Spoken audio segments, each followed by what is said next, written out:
Ya, saatnya sesi dialog interaktif. Uang istri adalah uang istri, tapi penghasilan suami menjadi milik sang istri.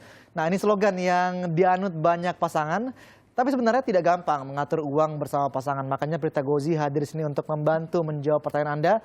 Telepon kami di nomor 021536600500 dan nomor 0215366122. Prita akan hadir untuk menjawab. Pertanyaan pertama, Prita. Slogannya itu benar nggak sih?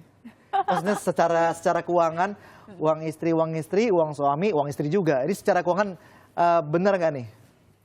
Benar atau tidak itu perdebatan, tetapi kalau ditanya rumah tangga saya menganut itu atau tidak, iya. Oke, kenapa? Karena Anda manajer keuangan di rumah. Betul. Jadi nomor satu nih harus dijawab siapa manajer keuangan di rumah tangga kita. Kebetulan saya yang ditunjuk oleh suami untuk melakukan itu, sehingga saya harus bisa mengelola dan juga melaporkan seperti apa. Jadi bukan hanya jadi kayak tukang bayar-bayar saja Mas Bima, tetapi kita harus bisa mengelola dan memastikan aset keluarga tuh bertambah terus setiap tahun, hutangnya terus berkurang. Oke, tapi mungkinkah manajer keuangannya bukan istri? Mungkin, dan itu pernah ada kasus klien saya di mana manajer keuangannya itu mereka lebih comfortable itu sang suami. Sederhana, pertama istrinya tidak suka dan tidak paham mengenai keuangan karena dia bidangnya seni, jadi dia nggak suka sama sekali, suaminya suka. Dan suaminya itu mungkin lebih teliti dibandingkan istrinya karena istrinya kesukaannya berbeda lagi. Sehingga kesepakatan mereka adalah sang suami yang menjadi manajer keuangan dalam rumah tangga. Oke, lalu poin nomor 2, alokasi tanggung jawab pengeluaran. Maksudnya apa ini sebetulnya paling penting karena gini, pada saat suami dan istri dua-duanya bekerja, maka kan penghasilannya ada dua. Ini tanggung jawabnya siapa? Karena dalam pos pengeluaran itu ada 4 yang harus diperhatikan. Pertama, biaya hidup rutin. Ini siapa yang tanggung jawab untuk membayar?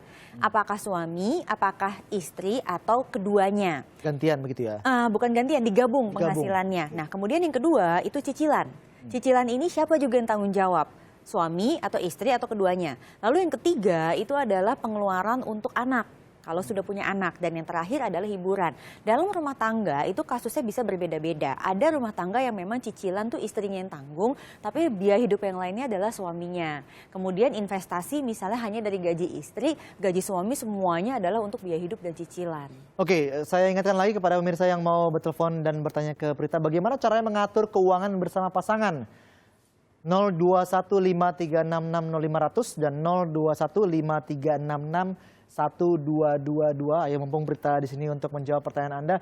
Baik, tapi Prita, kalau dilihat sepanjang pengalaman Anda, apa yang menjadi masalah terbesar bagi sebuah pasangan untuk mengatur keuangan mereka? Pertama, yang satu boros, yang satu tidak. Sehingga itu menjadi perdebatan dalam rumah tangga. Waktu itu pun ada beberapa kali suami protes istrinya katanya boros. Jadi saya kasih uang segini habis, saya kasih uang lebih habis, kurang habis juga. Jadi itu repot. Yang kedua, pemilihan aset investasi. Karena mungkin suaminya tipe investor yang agresif. Kemudian istrinya konservatif. Terjadi perdebatan. Seberapa banyak yang mereka bisa masukkan katakanlah di reksadana dan seberapa banyak yang di tabungan. Istrinya maunya tabungan semuanya padahal itu tidak sehat gitu. Jadi berdebat di situ. Nah, yang terakhir itu berhubungan dengan nomor 3 sebetulnya, kesepakatan alokasi bantuan saudara. Karena pada saat sudah menikah, masing-masing tuh harus memahami bahwa ada pasangannya yang harus juga ikut sepakat mengenai berapa yang bisa diberikan kepada keluarga yang kandung kita.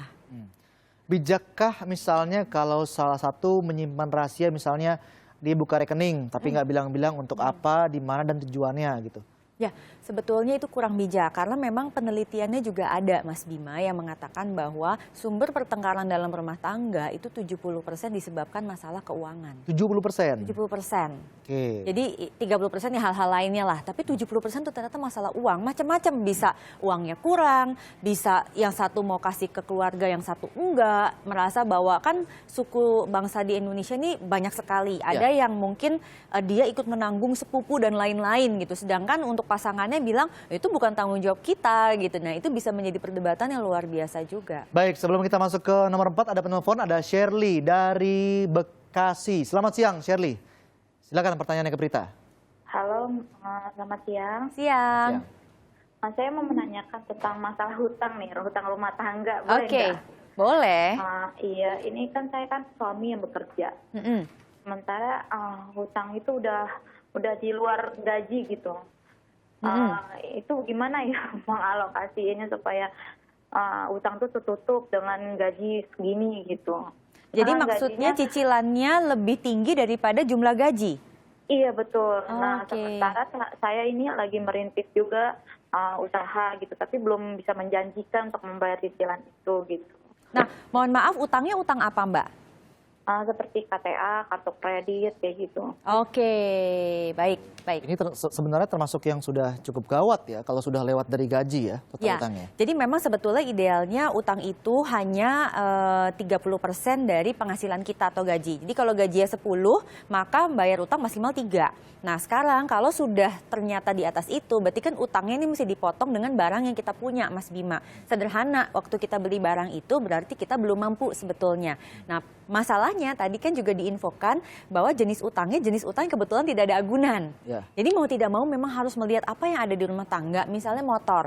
Ya mau nggak mau jual dulu terpaksa. Paling nggak untuk nutup, kemudian bunganya tidak berjalan, lalu nanti dia mulai lagi pelan-pelan menabung lagi untuk beli motor baru. Baik, ada penelpon berikutnya, ada Irawan dari Pondok Gede. Pondok Gede, Bekasi. Iya, silakan Pak Irawan. Baik, terima kasih. Selamat siang. Siang. Selamat siang. Mau menanyakan, Mbak, Ya. kalau secara umum aja, kalau untuk keluarga itu mending joint account atau Rekeningnya dipisah Terpisah. atau digabung gitu? ya, Baik. walaupun itu nggak ada yang benar dan salah, Ya. masing-masing kesepakatan, tapi menurut Mbak bagaimana gitu? Oke. Oke, Ya. terima kasih. Ini pertanyaan Selamat siang. yang cukup banyak sebenarnya ya. Ya, jadi joint account kalau dibuat setelah terjadi pernikahan itu tidak ada pengaruhnya ini jadi milik siapa. Karena kalau setelah pernikahan harta itu menjadi harta bersama. Kalau dia tidak ada pemisahan harta. Yang kedua, fungsi joint account itu sebetulnya adalah supaya masing-masing orang punya akses terhadap rekening tabungan itu. Ini bermanfaat kalau memang manajer keuangannya itu ya dua-duanya. Jadi dua-duanya melakukan pembagian yang pos alokasinya itu kamu bayar ini, istri bayar ini, suami bayar ini. Ini termasuk Itu nggak dalam apa-apa. poin nomor 4, pemisahan harta dan Yes, kewajiban. betul sekali. Nah, misalnya contoh seperti saya, di mana suami saya itu bukan manajer keuangan dalam rumah tangga, untuk kami punya joint account itu tidak ada manfaatnya. Karena memang suami saya tidak perlu mengakses rekening tabungan yang kami gunakan untuk transaksi operasional bulanan. Jadi Anda juga mesti memperhatikan hal-hal seperti itu. Tapi secara teknis kalau emang digabung, siapa yang pegang kartunya, siapa yang pegang bukunya? Biasanya ada dua. Ada dua. Oh, itu bisa Iya, di bank. bisa. Jadi bisa dipilih apakah tanda tangannya setiap mau mengeluarkan uang itu harus butuh dua-duanya. Nah ini repot. Kalau salah satu di luar kota kan berarti nggak bisa terjadi transaksi.